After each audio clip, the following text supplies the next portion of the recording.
Hi there, this is Kirk Smith of Illinois Christian Home Educators, and welcome to our first installment of Take 5.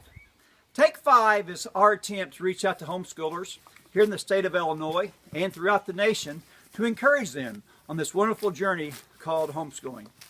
We hope to share life lessons with you, things we learn from our successes and our failures. And while we hope you laugh with us, more than anything else, we trust you'll be encouraged. This here is my friend Oriole. Let's share a lesson of Oriole we learned here recently.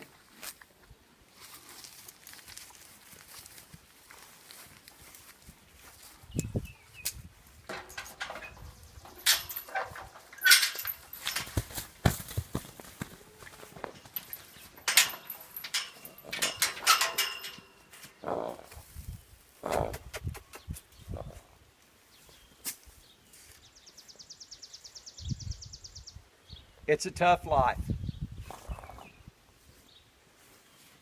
Recently, my sons and I began to re-fence our pasture, taking away the electric fence and putting up woven wire fence. Well, during this time, Oriole found out that she could get out through some electric fence. Now, one time was acceptable, we understand that. But each day she got out into the yard and she tore our yard up. Now she had 5 acres of good pasture down here where she could romp and roam and have total freedom. But instead, she saw the grass in our yard, the grass on the other side of the fence. And every day for 2 weeks, she broke out of her pasture and got out into the yard and tore it up. So what happened? She ended up back in here in her barn, a 10 by 10 stall. Now isn't that a great life lesson? Not just for our adults, but especially for you kids. Oftentimes, the devil says, there is better than here. The grass is always greener on the other side of the fence. And that seems like a great lie, and so many people succumb to that. But the problem with that is this. When we think the grass is always greener on the other side of the fence, what we're basically doing is questioning the sovereignty of God in our life. Because God has us here where we're at. And secondly, Oriole had complete freedom to romp all over this pasture, 5 acres of sweet grass. But that wasn't enough. She saw the boundaries that we had for her, but instead of accepting those boundaries, she broke through them to go somewhere she wasn't supposed to go. And eventually, it cost her her freedom. And is that not the way sin works so much of the time? God gives us freedom to go wherever we want to go within the bounds of His Word. But in our carnal, fallen nature, we want to go where we shouldn't go. And we end up in bondage. I want to encourage you to be content where God has you at.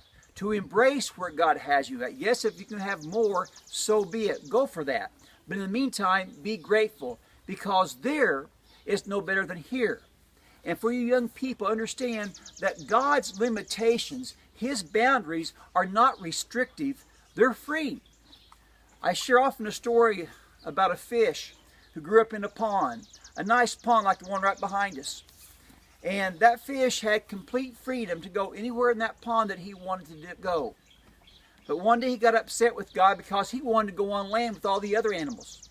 And he asked God, God, can I go on the land with everybody else? And God said, you have all this freedom right here. Why do you want to go someplace else?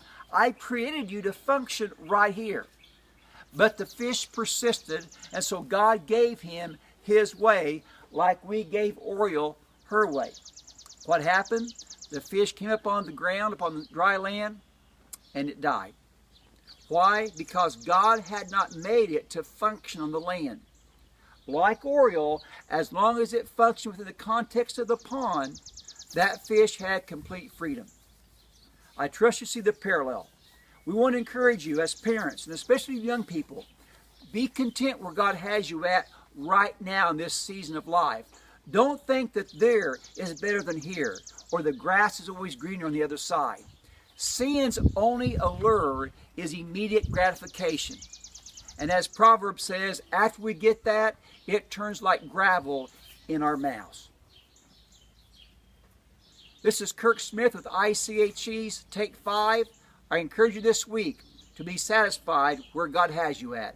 There is no better than here.